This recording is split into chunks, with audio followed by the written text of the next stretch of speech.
My name's Jack Burns. I'm from Algona, Iowa, a small town in northern Iowa.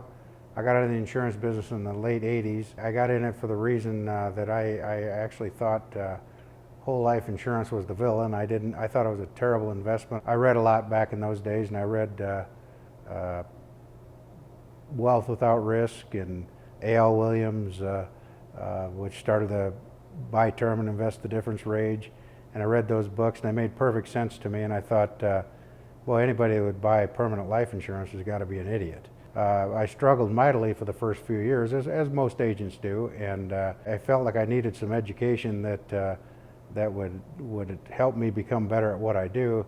And the more I delved into it, the more I realized that the successful people were buying whole life insurance, and the non-successful people were not buying whole life insurance, and that really didn't make a lot of sense to me. So I started going to schools, which were very expensive for me at the time, and they were very time consuming, but I started learning some of these principles and why people are doing it. And in effect, I learned the other side of the story.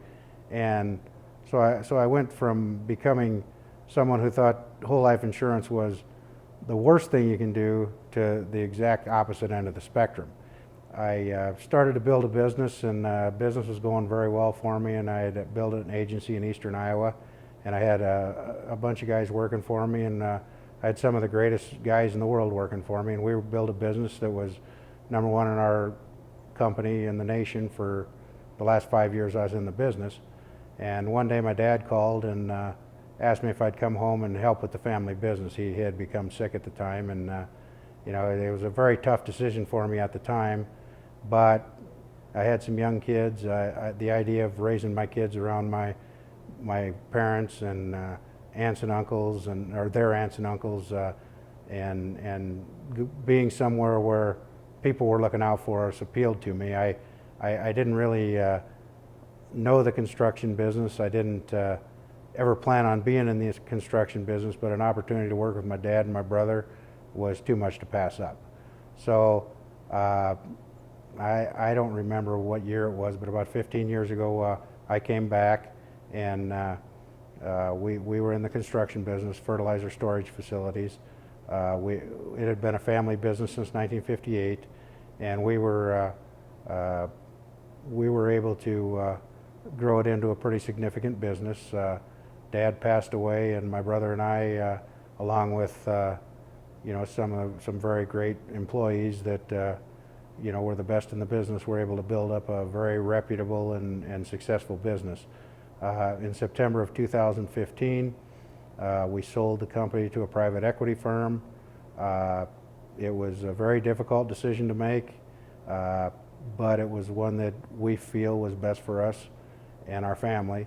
And it was a great run for us. It's very tough to get rid of a business that's sentimental to you, but we did it, and I think it's good for everyone. We were at a point where we had grown the business from about $10 million to almost $100 million in sales in a fairly short period of time, maybe 10 years or so. And we were at the point where, in order to continue to grow the business the way it needed to be grown, we were going to have to go international. We were going to have to go to South America, Canada, other places, and we were a little uncomfortable doing that.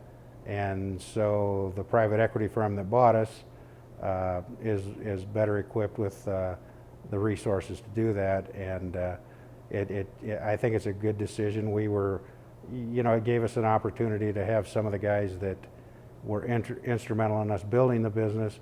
It gave them an opportunity to run the business, and they'll do a very good job, and I wish the best for them. But for us, it was a very good decision. We were a family business, and we were always a family business, and it was owned by my late father, my mother, my brother, myself, and my three sisters. And I think we pulled off one of the most difficult things to do, and that's run a family business where the family is close together and not torn apart. It's very difficult to do.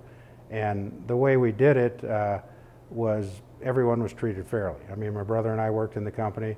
Mom worked in the company after Dad passed away on a consulting basis.